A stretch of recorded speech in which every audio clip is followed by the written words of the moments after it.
Hey, what's up, everyone? How you doing? Ben Kissel here, hanging out with Henry. Thank you So I'm all. doing my Bigfoot cry for JW. Very good. Thank you all so much for giving to our Patreon. Without you, we're absolutely nothing. Today's guest, he is the author of many books, but the most recent book is The United States of Cryptids. JW Ocker is with us. JW, thank you so much for being on the show. Oh, thank you for having me on. I am jazzed about this. This is great. I just actually find it kind of interesting that we can even capture you.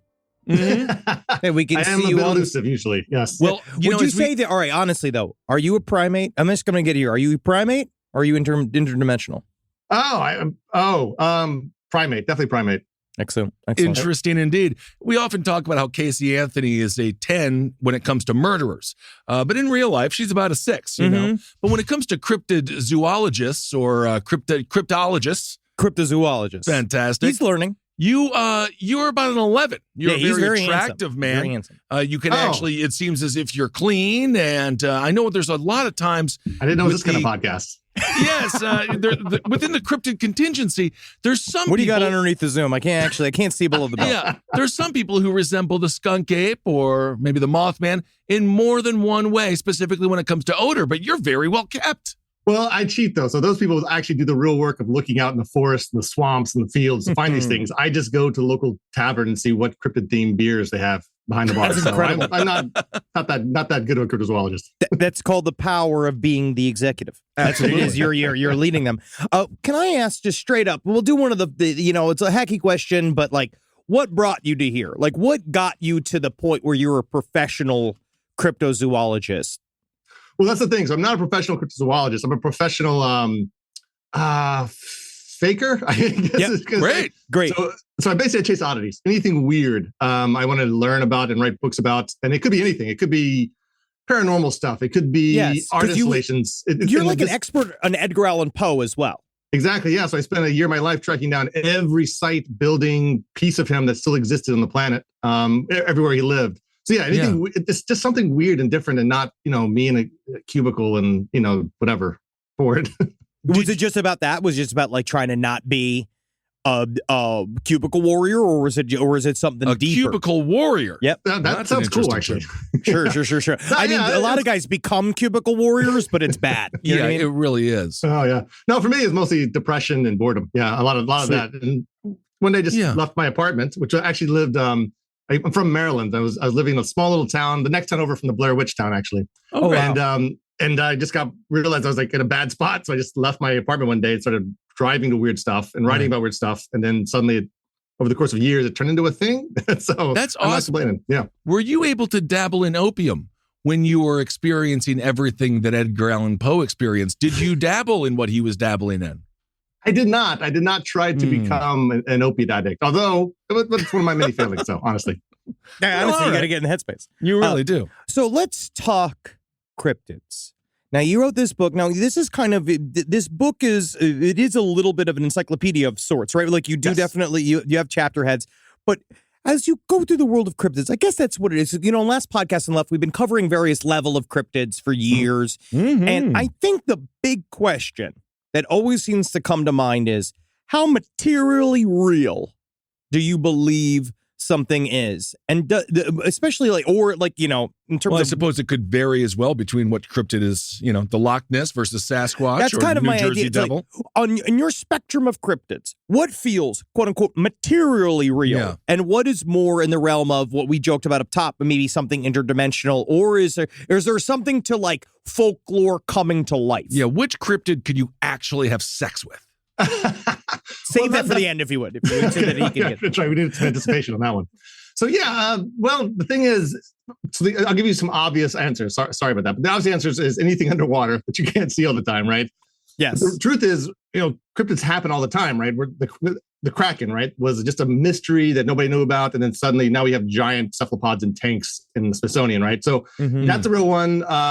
The gorilla was a cryptid at one time. Like there was rumors of this giant, hairy, dark creature in jungles that nobody believed until in most of the world. Obviously, some people knew about it until somebody went and found the pelts and found some skulls and brought it back to the rest of the world. The platypus is my favorite one, right? That's another one that was a rumor that nobody believed except for some people in this island down the corner of the world. They found a body, brought the body out to the rest of the world, and the rest of the world was like, this is not real. You made this. Right. You sewed a duck's bill into a beaver's body. So they actually had to get a live animal for them to believe that creature existed. So those kind of cryptids do exist. Like the actual, like not, because the definition of a cryptid is an animal that mainstream science doesn't accept as real or is real anymore. And that happens all the time. So they do exist. Now, the more fanciful you get, right, then you get to the range of like extremely plausible biological entities, right? These are giant primates, right? Because all of us are primates right here, so they exist. We know primates exist. You just make them a little bigger, a little hairier, and throw them on the forest, and that doesn't stretch your imagination. Right. Then you go all the way to like a snallygaster, then you're kind of like stretching your imagination a bit. So it's a nice little spectrum, which makes it a lot of fun. Now, what's a snallygaster? You don't know a snallygaster? No, yeah, educate him. Oh, snallygaster. This is a good one. This is one from Western Maryland. So snallygaster looks like a chicken and a dragon mated and is choking on an octopus. So it's got a beak, it's got tentacles coming out of the beak, it's got wings, leathery wings, and it's just rumored to fly around, Western Maryland. And I think the biggest story about it is the most known one died in a giant vat of moonshine. It just got caught. The smell was good, went down there, got boiled. And then the moonshine police, or whatever they're called, came in and blew up the entire place to remove evidence of the body. That's fun as hell. Yeah, that's because that's the idea. They were like, well, you would have seen one. You would have seen one if it wasn't for that explosion. I can't believe what happened. Yeah. Moonshine's a great preservative. We'd have had a body and everything. What a way to go for the snallygaster. I remember they have those things. You ever see those at bars where they have like the toe in the thing of liquor, and then you have to take the shot and you have to let the toe hit your lips? Yes, like that style. But this actually maybe brings me to you write articles for Atlas Obscura, which I do love. And there was one recently that you wrote, I feel like that fits perfectly into this idea of could be materially real because they thought it was one thing, but then it became a cryptid. The Shunka-Warakan, right? The Rocky Mountain hyena. So the Shunka-Warakan is interesting because it's based on a real event. Actually, all cryptids, this is the beauty of cryptids. Even if you don't believe in a snallygaster or Pukwudgie or some of the more random ones. Yeah. The event happened. Whatever they saw kicked off a giant mania that lasted sometimes a summer, sometimes a year, sometimes years. And the newspapers followed them. Local newspapers followed the story the entire time. So something happened. It's documented, it's history. Even if you don't believe the source of the history, it's a real thing. So we just saw this happen with the new wave of the Mothman sightings in Chicago and outside of that area. Yeah. Exactly. And that's in the newspapers now. Somebody saw something, whatever it was, saw it, and now somewhat of a hysteria happened. Not the old kind of hysteria in the 50s and 70s and 60s where you jump in. I call it hunting parties and parties, where either you jump together and go chase it, or you just party, steam a party around it. Yeah, exactly. Shotguns and moonshine in the back of the car. So the Shunka-Warakan is a great example. It was a real creature that a farmer had a problem with, ended up shooting it, and didn't really fit any creatures he'd seen. It was vaguely canine, maybe hyena, kind of doggish. It was one of those really vague canine creatures. Yeah. Yes. And then the story got passed out. It got connected to Native American lore, as they always do. They always get connected to Native American lore. And then eventually there's a body. They had a body somewhere in a museum, I think somewhere in Montana these days. Well, so if you look at here, I got the picture I could show Kissel, right? So they have it because they ended up calling it the ring docus, right? It's another word for it. Yeah, it has 7 different names, I think. Diascutus is another one. It's got a lot of names. But it was in a museum for a hot minute, right? And they said, I guess they got rid of it. And there was this one picture of it. And so you look at it, and because we cover on we talk about the chupacabra kind of often, but most of the time when we talk about chupacabra, we're talking about a dog with mange. Sad ass dog. Yeah, the dog's all fucked up. And it does just kind of look like, I'm not a scientist, but I look at it. No. And the first time I look at it, the first thing I say is, that's a jacked up wolf. He's jacked up. That's all I got. No, that's the other thing. If we do have a body, it's usually taxidermied, and often taxidermied not very well, because you can definitely make any animal pelt look like a mutated creature and with whatever, just but not just Norman Bates level of skill, Yeah, just being bad at it. Right, exactly. You can create whole realms of mystery. Do you think that, that's why? This is my question, because I love cryptids, and you must be past it, because on one level, do you make judgment calls about whether things are real, or you just I just collect stories? No, I don't usually make well, I'm a skeptic at heart, a sad skeptic. I'm a sad skeptic at heart. I'm really sad that I've never had a ghost experience, even though I spent a big period of my life in abandoned asylums and abandoned prisons and graveyards. And ghosts, I feel like I'm I'm sixth sense blind or something like that. So I'm really sad about it. I've been told that I'm too horny for the phenomena. Yeah, he's too horny for aliens, ghosts. I want to see it, and I can never. Same thing. I can never see it. I saw an orb. He says he saw an orb, but we've seen the picture, and that's up for debate. It was square. No, it wasn't. I saw, besides the picture I took, I saw a ghost train. I saw an orb. I'll describe it to you. I was driving outside of, it was in Atlanta, and there was a train. It was literal train tracks. And I saw a thing that looked like a wobbling beach ball that went up and down in sort of a weird, like hovering pattern down the railroad track. And when I brought it up in the show, I had several people being like, that's called a ghost train. It's a ghost train. So as we just heard, it makes people sound insane, right? When they talk about cryptids or orbs. How do you maintain sanity in this world of madness? Because the two reasons. I'll get a little sentimental at first, then I'll get back to like what we should be. But one is that when somebody tells me they believe in Bigfoot, I don't hear like, tinfoil hat. What I hear is somebody saying, I want cooler stuff in the world. I want the world to not be like kind of ripped apart of all its wonder. Like I want more mysteries to be uncovered. I don't everything's zoned for a McDonald's franchise. I want more stuff out there. So to me, like the pursuit of cryptids is like wonder, which is one of the most amazing parts of being a human. So I feel like kinship with them. Like I also don't want there to be every single animal already cataloged. I don't want that to happen ever in my lifetime, right? So there's that part. Then the other part about it is whether the stories are true or not, the outcomes are real. Like for instance, a big part of the book is, like you guys said, this is basically in some ways, my book is a cryptid encyclopedia, which a cryptid encyclopedia comes out every year, right? Every year somebody makes one.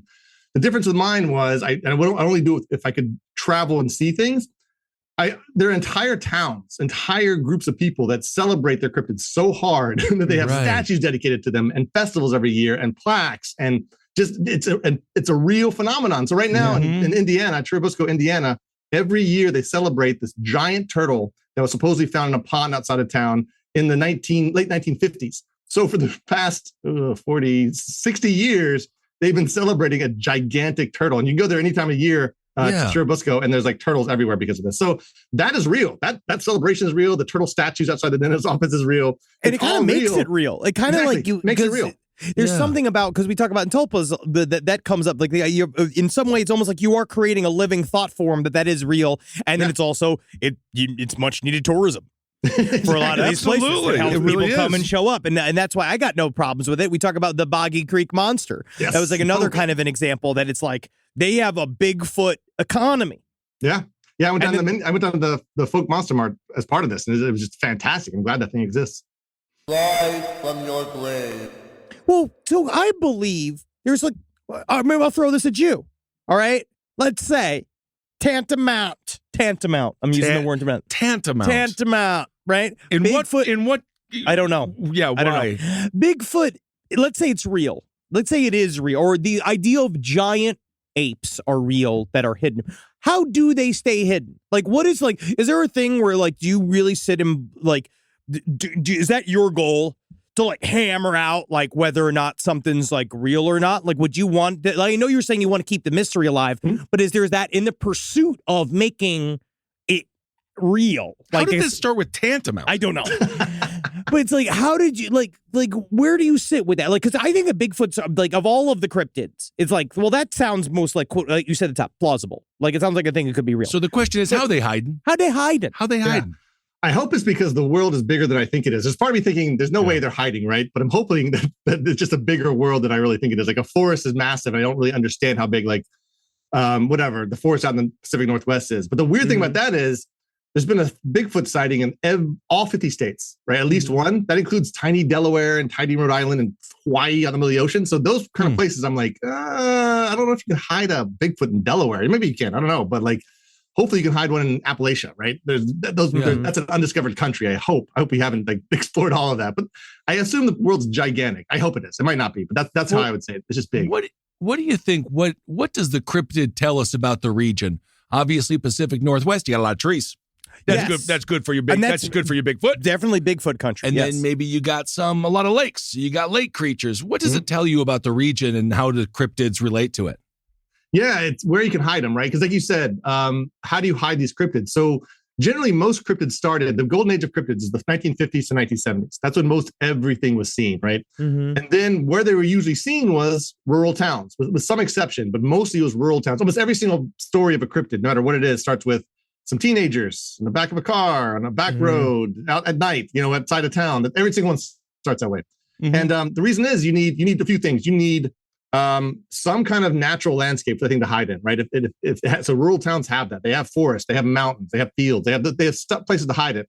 And then you need the boredom to make it a story, right? And rural towns have that as well. But right now, right, today I found out there's a cryptid running around my town. I'm in Nashville, New Hampshire, which is about 40 miles north of Boston. If I heard there's a cryptid running around my town, I might get off my phone and go find it or jump in my car, or I might. But I probably won't. I'll probably just follow it on Twitter and see what happens, But back then, you'd all get in your cars, it'd be a party. The town center would be filled with people talking about it, and the local newspapers writing about it. So it's like real life. It's like real life Pokemon Go. No, it's exactly what it is. Exactly, and that's actually why I think we have so many different kinds of creatures. It's not just Bigfoot. There's in the book I found more than 70, and most of them are very different because we want to collect them all, right? We don't want it just to be the United States of Bigfoot. We want Shukarwakan and snallygasters and puckwudgies and every kind of creature we can find.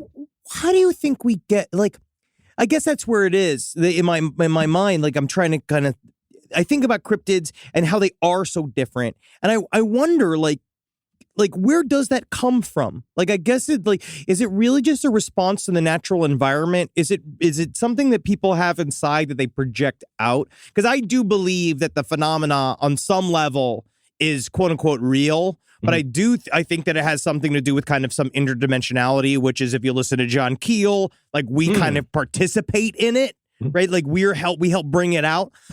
How do we get such variety in cryptid? And then what do we do about the really crazy ones? You said about the snallywag, that's a crazy one. But is that because they do see something like that? Can something exist like that for a moment in time and then not exist ever again? Or is it a bunch of people just just trying to create some of that cryptid flow? No, it's tantamount. Tantamount. I would say it's mostly Hollywood. That's who decides on the creatures. Now, there actually is a lot of theories of different kinds of creatures that came out that looked remarkably like a movie creature that came out a year before. Chupacabra is actually that one, not the dog version, but the Puerto Rican Chupacabra. Yeah, Puerto Rican version one. The Wolf Woman of Alabama came out right when the commercials for Mephisto Waltz came out, which is this trippy 70s movie. And one scene in the trailer had this dog with a human head on it walking around. Cool. But I think the variety just comes from, that's a good question. I've never been asked that question. Why do we have the variety of creatures we do have? That has to be so obviously we have some very similar carryover, right? Hairy primates, lake monsters almost always boil down to plesiosaurs. And I think it comes from fantasy. I don't know. It's a good question. I want to say the evolution is fantasy until you find something in science to hang it on, right? So, because they don't know, because when someone's in a rural town, because those before the internet connected everybody, I think it's interesting is that it's not like they were looking for a gap. We haven't had a big turtle one yet. All right, let's make it up. It seems that they do kind of spontaneously come up with all of these different forms. Yeah, it could be. And I know there's a subsection of cryptids called lumberjack tales, right? And these creatures came out of tales that lumberjackers would go into the forest in the 19th century, right? Dark forest, middle of nowhere, no electricity, no internet, nothing, right? They're just out there. They'd hear sounds, things would happen, and they would spend their time around the campfire making up personalities and creatures for what would make that sound or what would do this thing. And you get stuff like hodags out of that. And you get, you get stuff like wampus cats out of that. Yeah. And hodags, Rhinelander, Wisconsin celebrates the hodag like it's a military veteran. They have statues of it and they have Christmas merchandise and they have festivals every year. So sometimes it's that. Sometimes it's just human imagination. And sometimes it's the ability, the human mind to make patterns. So if you see something rustle in the bushes, what does it look like? The infield horror looks like a beat up kangaroo. That came from one person's description of it, right? So the human mind is great at creating variety, I think. Yeah, and of course, around the lumberjacker, it's a great day to be a tree, if you know what I'm talking about. When it comes to... Why don't do this to the man. Don't do this. This man's worked so hard on his book. I have a serious question. We're killing all of our animals. We're killing all the bugs. The human race is destroying a lot of shit. Do you feel like because we have destruction of so much wildlife that cryptids are almost filling a void? Where it's no, we're not destroying everything. There's still these cryptids out there that they exist because I was just reading an article, 75% of all the shit that was in 1800s is dead. That's why the cryptids are our apology to the planet. I think it is. I think that they are because they're we've killed so much stuff, but we're making up new ones with our brain. We got new ones with our mind. Yeah. I like it. We're all going virtual reality, right? We're all metaverse. So like all of our creatures should be metaverse too. Oh I my do, goodness. but I do sort of believe that's kind of there. That is a kind of explanation for some of this stuff. Like we talked about the Sandown clown. There's a couple of these like super weird shit, right? Like when it's super weird and you have like several people say like the Flatwoods Monster, you know, like something like that, where you're like, what in the living fuck did these people see? Because it's like they're all freaked out and weird. And yeah, they can make it up. But it's also like, I also sort of believe in the idea of screen memories. I know that's true. Like people say they experience something because it's to cover up something traumatic. So they project something else onto it. But it's so crazy just like how easy it is for people to project stuff onto like their reality and have it show up. Yeah. Yeah, that's a good example too, because the skeptics always, I think Joe Nickel mostly, the skeptics call the Flatwood Monster a owl in a tree, right? Whatever. To go from an owl in a tree to a red domed alien in a skirt, robot alien in a skirt, that's a big jump. So either like there's a totally wrong explanation, or the human mind, like you said, can build whatever it needs to out of the materials at hand. I wonder. Yeah, some are super weird though, for sure. You did write a book. You wrote a book called The 12 Nights at Rotterhouse, where you stayed in a place, right? Like you just decided to be like, hey, I'm gonna see a ghost, right? Was that the idea? Where that like, was a novel, actually. So I'm also a novelist, but in that case, it started out as a nonfiction project where I was like, you know what? Yes. I'm gonna stay 12 nights, or it was actually 13 nights inside of a haunted place and just document my experiences. I'm a nonfiction writer mostly. I'm gonna do this. And I sat down and found a place I wanted to do it and started planning it. And then I realized this is going to be the most boring book that anybody's ever written in their entire life. It'd be me just walking around dark hallways, like just jumping at sounds. So then I just turned it into a novel and made it more. But have you tried the investigation? Like, so when you were there, though, like I'm saying the same thing, like kind of like it's weird how you'd think that you're an expert on all of this phenomena. Your brain would provide something for you. Yeah. You're like, give it to me. I don't know. I think I just broke into the belief factor, and not just with like paranormal, with like belief in like the goodness of humans and like whatever positive. I don't believe in anything really. So like I'm like a universal cynic. But yeah, I feel like I should have even one story that I could exaggerate into like this amazing paranormal experience, and I don't even have that level of imagination. Yeah, Henry's requesting you to lie is what that request is. I'm hoping, which is just fine. But don't you think it's show business? Show business. That's right. You and every producer making a reality show, right? Well, what if it was real, JW? Yeah. You know what I mean? No, listen. How would you react? This is being recorded, by the way. Lie. What if we did? So the thing is, we do live in a world of mystery. And these animals, like you were just discussing, are freaking trippy, dude. I watch a lot of my Instagram. I watch a lot of bug footage and animal footage. Do you think isn't that something? But do you think if we actually saw the Mothman, how long would it take before we're like, yeah, that's the Mothman. Let's move on. It's boring. Oh, seconds. I call that the curse of cryptozoology, or the curse of the cryptozoologist, where you study this thing your entire life indirectly, right? Through footprints and tails and eyewitnesses and those kinds of things, never getting your hands on a body. You finally find it. You're like, look, I found the Mothman. And then zoologists and anthropologists come in and say, thank you, that's ours now. And suddenly it exists and it's not yours anymore. It's not a cryptid. Once you discover it, it's not a cryptid. So like it just stinks. It becomes really can't nothing. You can't discover it. You can't catch a cryptid. You cannot catch a cryptid. Literally. No, and here's a policy question. You know what I see a lot? Here's a tantamount. This is a policy question, right? What institution does he have policy on? BFRO. Right. Okay. Right. You might need to talk to my lawyers on this one. Yeah. This is policy, JW. Do you know BFRO? Like all those groups, like it's like it's a Bigfoot hunting organization. Oh, BF. So I never spoken it. So BFRO. That's fine. Yeah, I'm sorry. BFRO. You're not cool like I am in the circles I run in. You know the lads down in BFRO. So sad.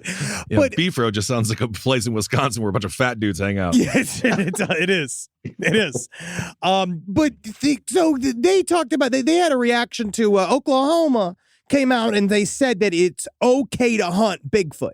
Right? There was like a thing they get this set up as Bigfoot. Like, this is my thing. If we're seeing that, I really mean this. Like, how do you feel about shooting Bigfoot? That's not nice.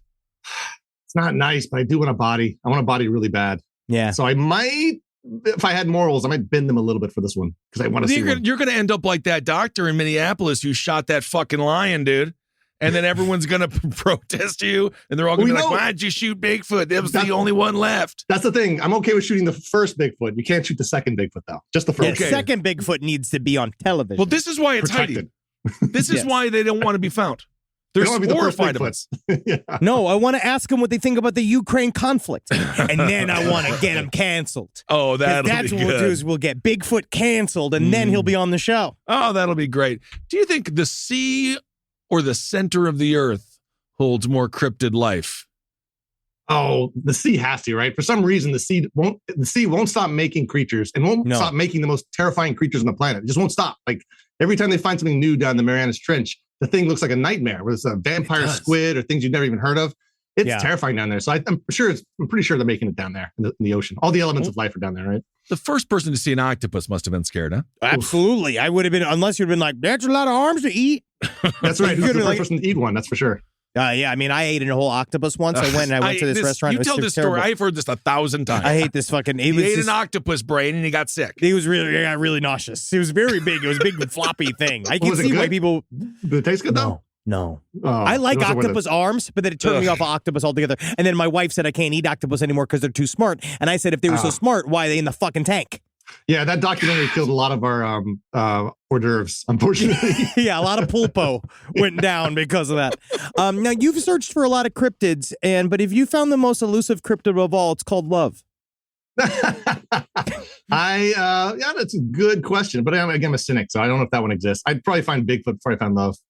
Yeah, I say that as a joke because my wife is somewhere in this house. And yeah. I heard her scream. I just heard her yell. Just because you're married, it doesn't mean there's love there. Ooh, that's valid. Sad. That's sad. super, it's true, though. Valid. Wow. I felt that, dude. I felt that right here. Yeah. Look at the queen. Dead. That's also a cryptid. Dead. Well, that plays into when it comes to community. I was watching this documentary on flat earthers where ironically they prove the world is round. But one thing that stuck out to me was that these people are exceptionally lonely and they all got to get together and they'd be like, Earth is flat. But really it was more about like, these hors d'oeuvres are good. Do you feel like the cryptid community, it's, that's like, how big of a component is just that, the human connection when it comes to cryptid zoology? I look for a Bigfoot, but the most important thing were the friends I found along the way. Exactly. It's true, right? So like most fringe things is full of outsiders and misfits, right? Looking for connection, including myself. I include myself in that group. Mm-hmm. And it's so funny when you go to a cryptid festival or a cryptid convention, these people mostly aren't giving scientific papers on whether Bigfoot exists or not. There's some of that there, but most people are there to party. They're party. If you know the word hodag, you're a friend of theirs. They'll party with you. They don't care if you believe it or not. They want to draw it. They want to wear a shirt with it on it. And they just want to like party with people who aren't, sitting on the sofa watching football on Sundays or going to the golf course on Saturdays. They want something else. And that's why they're awesome people. Like, again, they're just different. I'm always looking for different people. And so that's why I try to like hide out in these circles. Hodag is a great name for a football team. It really is. The Washington Hodags. That's what they should have done instead of those freaking Commanders. When you hang out with a lot of these other cryptid hunters, because so you're a journalist and a researcher, and like that's kind of what you are. But when you meet the hunters, like what's the difference between you and them? Like, do you view them like as you said, like they're doing the dirty work, and you kind of like collect the data afterwards, or like do you were like, well, that's a step too far, or do you see yourself in a couple of waders at Loch Ness like anytime soon? Yeah, like, have you ever joined them on their journeys? I have not. I have an aversion to dirt under my fingernails. It really bothers me, and so I would do it. I didn't get a chance. So a lot of the book is written like some of the pandemic, post-pandemic, when everybody was like, you never knew what you could do. Honestly, what you're allowed to do or not do. So I didn't get to go. A lot of the festivals were canceled, and it was like a massive time. But I would do it. I would go out. I compare cryptid hunting, like literal cryptid hunting, people that go out in the wilds, to fishing. It's really boring. You can get some, it's peaceful, you're out in the woods, that's nice. But at the end of the day, you're kind of standing in a spot most of the time. So, which is, again, that's real research. You sit there that's why in the paranormal world, some of the shows are funny because they go for like 6 hours and then they find everything. Real paranormal investigations would last years at one place, right? So it's just, they sound exciting. Let's go hunt Bigfoot. But in the end, you're just camping. At the end of the day, you're just drinking in a tent. It sounds fun. Honestly, that is true. I actually would rather do that than fishing. Yeah, absolutely. Because I will sit. Because I will sit and watch him go past. I mean, like, it's just some guy went, yeah, we saw him up there. 1979, we saw him right over that ridge. And it's like, I'll listen to him talk. I won't ask him about COVID. But like, I'll ask, but the rest of it's up for games. You know what I mean? We'll talk about everything. I think cryptid wise, it'll be really safe. Well, you don't want you're adverse to the truth. What do you think is the most likely to be real? UFOs, UFOs are aliens, UFOs, or ghosts or cryptids. I'm going to go with aliens. I'm going to go with aliens. Well, have you ever done any of the research about them all being connected? Like aliens and UFOs and cryptids being sort of together, like in the same basket. Yeah, that's the what do they call that? Ultra-terrestrials. Yes. Yeah. Oh, look at that. We arrived at the same time. That's great. Yep. Yeah. What that is so Occam's razor is something like if you kind of rule out everything that doesn't make sense until all you have left is the only thing that makes sense. What a lot of people in these fringe communities do, they go the opposite way. If something makes sense, something doesn't make sense, they start adding stuff to it. So once you can't find Bigfoot, it's because he's a ghost or because he's an interdimensional being. And then once you can't find proof, you can't find the Roswell crash pieces, you're like, oh, maybe UFOs are part of that phenomenon too. Until you get to John Keel land, and you're just like, everything is hard to understand because everything is part of this weird phenomenon. And you kind of live there because there's no proof there. It's a fun place though. I like that place a lot. It's very fun. Yeah. You just need some weed tincture really helps. I'll tell you that. It does. So that's kind of that connection that I think is a last gasp at asserting everything exists. Well, so because they want an empirical version of the story. Like they want it to be like solved, which I think is very difficult because I think what you're saying is true, is that the problem is that if you do solve, you've just solved yourself out of a job. Yeah, it just sucks. Yeah, because now it's gone. Like what else are you going to do? You can't go on. You're no longer allowed on Ancient Aliens. It has been founded. You now have to go on the news. And they're asking you a bunch of other programming. That's a tragedy. Oh, yeah. Yeah, you get to miss all of that. You don't get to let Giorgio Tsoukalos sleep on your couch. Oh, I love that, man. Great hair, great bedhead. Have you heard those stories? Yeah, he totally. sleeps. That's a good point, though. Success in those industries means not to usually get promotion when you're successful in your field, but like you get demoted right away. For that. How much do you think that's true with the ancient alien theory? How it's sort of like replaced religion for some people?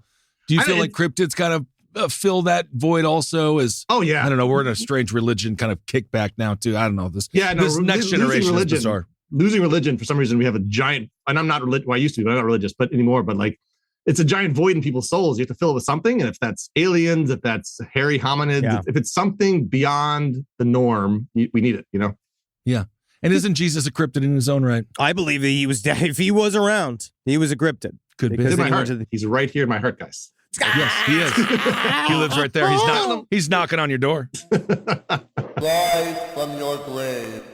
So you also wrote a book about cursed objects. There's a question, right? Because we have friends that I'm friends with like people that are attached Zach Bagans, right? And my friends the Newkirks also sort of gonna like they're great, right? Yeah. And they're kind of in the world now. They talk a lot about cursed objects. When you were working with cursed objects, like did you bring any into your home? Did you bring anything around, or like it's like how do you feel like about like because like the Newkirks are firmly against any sort of transportation or purchasing of cursed objects? Sure, it sounds scary to do. Oh, fuck shit up. But did you have any? They also would make a competitor to them, so that's a problem as well. Nice, buy too much of it. Yes. So what do you do with it? Yeah, well, like, how did you go about those processes? Did you just listen to people's stories, or did you handle any objects? So I did. So as part of it, there's a whole section of that book called The Business of Cursed Objects. The Newkirks are in there, and Zaffis Bagans is in there. I went to his amazing haunted museum, by the way, which I went in there not thinking I was going to like it at all, and coming out just completely disturbed and loving it. Oh, awesome. And then I bought one. So also the eBay trade. If you go on eBay and type in cursed object right now, there's going to be scores of things for sale, and they're going to be for sale at pretty high prices. So I went in there, and finally, it was funny. I went in there to like buy one, and didn't buy one right away. And I got retargeted ads all over my internet experience saying, like, eBay, we have cursed objects. Yeah, come get our cursed objects. Yeah. Yeah. So I ended up buying one. I bought one and brought it to my house. Didn't tell my family. What was it? Huh? What was it? It was, I have it here somewhere. Yeah, because I have a little haunted box. I had people brought me nails from Boleskine House. Like I have all that type of shit, but I kind of waved shades over. All right, we got a little cursed object here. This is a little pug. It's a little brass bulldog. And the person who sold it to me was so good. They were like, my father bought this from Asia somewhere, brought us all nothing but misfortune, harm, whatever. If you want this, be careful what you wish for, and really played it up, right? And I bought it. I won the auction. I think I was the only one bidding. And when she sent it to me, she sent me with like warnings all over the box saying, be careful what you wish for, be careful with this thing. And when I realized, and I got a little trepidations, honestly. Again, I'm a skeptic, but there's some scientific proof that cursed objects can work. But even then, I was like, what if I'm wrong? It doesn't matter what I believe if I'm wrong. So if I bring this cursed object to my house, and it's like, it could hurt my family. And I also took with us on vacation. But there's all this kind of stuff. She wrote stuff in the boxes, be careful what you wish for, here it is. And what I realized what I was doing was not buying a cursed object, but buying the experience of buying a cursed object, right? So usually cursed objects are, you go to Chinatown, you find that one shop with everything's piled around, you try to buy something and the owner says, I'm not selling you that. It's the beginning of Gremlins, basically. Yes. I won't sell you that. Nice. I know it has a price tag, but I'm not selling you that. It's not for sale. It's in the store, but it's not for sale. And then you finally convince them to let you have it and you take it home and then whatever, all hell breaks loose.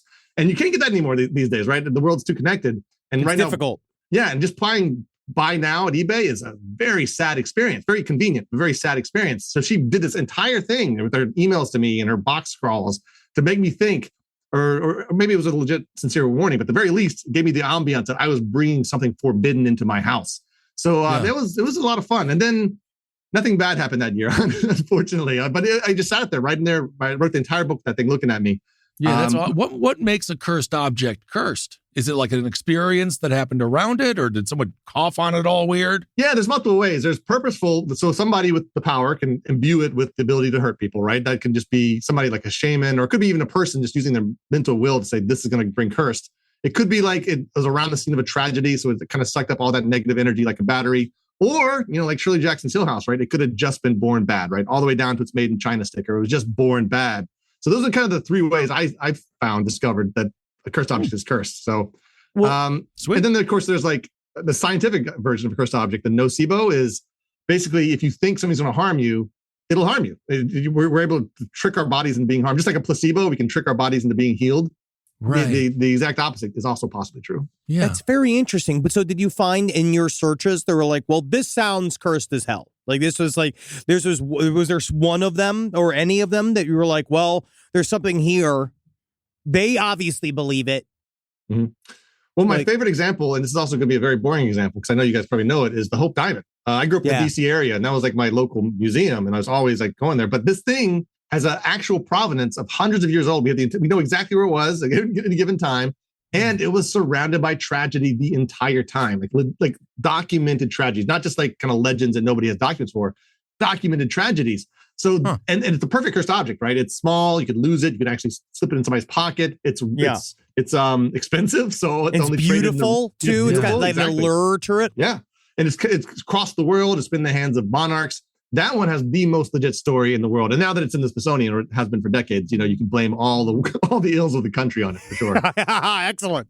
You know what? I'm really catching a theme that I really appreciate, which is you're trying to examine and live in a world that, like, as you said before, with your cryptid kind of like your theme, it's like you let mystery in.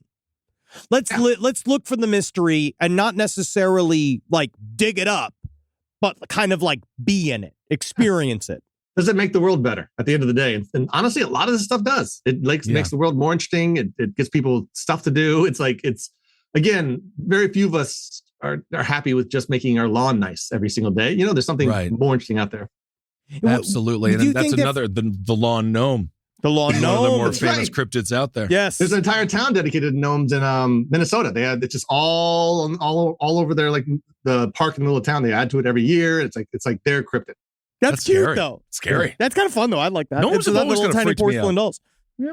Do you think that Edgar Allan Poe, and then you wrote that whole thing about Edgar Allan Poe, what was the mystery there? Was there anything or was it kind of just a sad truth of what it takes to be a lonely, weird author? No, the mystery there for me was, how does a not random, but like a poor, busted poet become an international phenomenon even today, right? We have a football team named after him. We have shows about him every single second. There's a Christian Bale movie coming out here any second about Poe. Oh, no kidding. Everybody recognizes, Gillian Anderson's in it too. But every single person recognizes Poe. Why? He was a broke poet who wrote spooky stuff and also comedy. He wrote mostly comedy, honestly.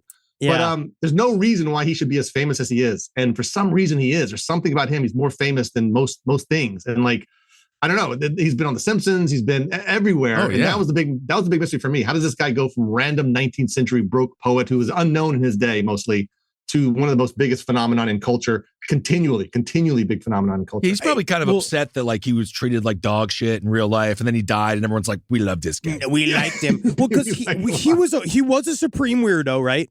And then he did die a mysterious death. Yes. That always kind of helps. And then he looks the part. I think there's something too, especially in like we really like somebody who fits the idea of what it is that they do. Like we like that. I think like, you know, what Stephen King does, like he helps, like he made a big scary house, you know, and he lives up in it. There's something to it. Like, you know, he's walking the walk, and we love that. Well, not anymore. I did follow Stephen King on Twitter, and he said about the World Cup in Qatar. He said, if you need alcohol to enjoy a game, you have a problem. And I said, you're Stephen King.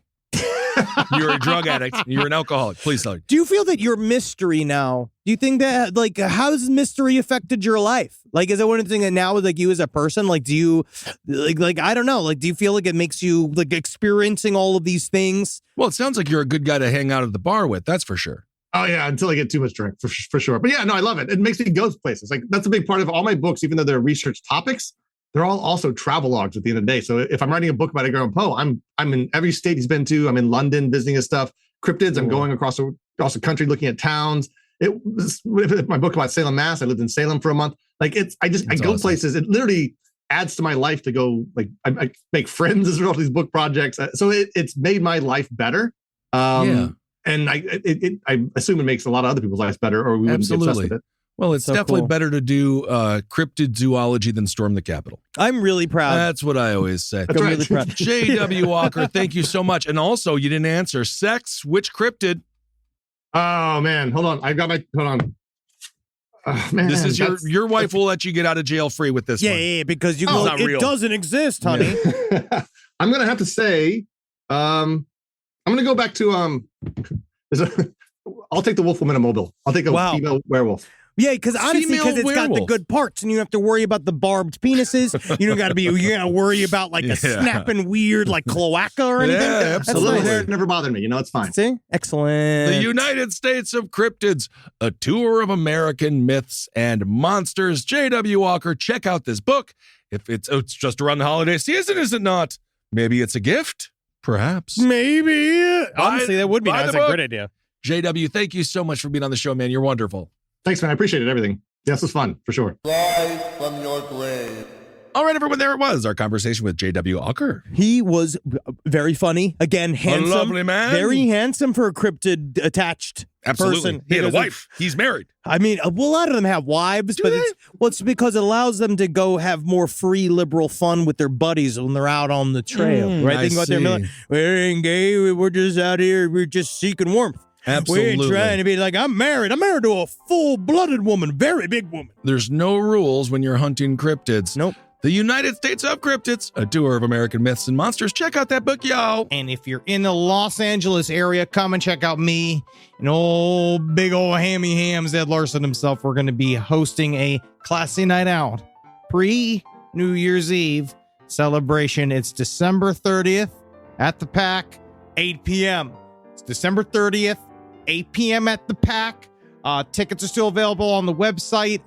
It's all going to be cavalcade of a bunch of hooved us yelling at you, and just don't wear anything you're afraid to get wet. That's not true. That's not true. Honestly, I hate to be wet. Why would I do that to you? Ham. Thank you all so much for supporting us, J.W. Ocker. Thank you for being on the show. And we'll just be back with you a little bit later on. Thanks for supporting our Patreon. Thanks for your money. We'll talk to you soon. Hail yourselves. Let me in your home. Congratulations, everybody. I'm cold. This show is made possible by listeners like you. Thanks to our ad sponsors, you can support our shows by supporting them. For more shows like the one you just listened to, go to lastpodcastnetwork.com.